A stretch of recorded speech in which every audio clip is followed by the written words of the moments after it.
Hey there! By the end of this video, you'll learn everything about Telegram folders and how to use them. So let's not waste time and dive straight into the topic. If you have too many chats on Telegram, you can now separate fun from work or family stuff from school stuff.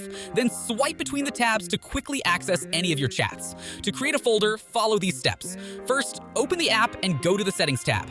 Here, select Chat Folders and then click Create. Now you need to come up with a name for your folder, for example, Work.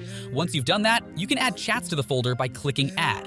Here, Telegram will prompt you to select what kind of chats you want to add. It can be your contacts, groups, or channels, etc. Or you can pick the chats you need directly. Let's select the contacts option. Once you've picked the chats, click Done. Now you have the option to exclude some chats that you don't want to be in the folder. You can exclude all the muted archive chats, or you can select them directly as we did in the previous step, and then click Done again. Now we can click on the Create button to finish the setup.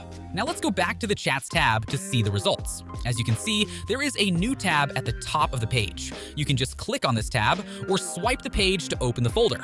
If you want to learn more Telegram tips, make sure to subscribe to the channel so you don't miss any new videos.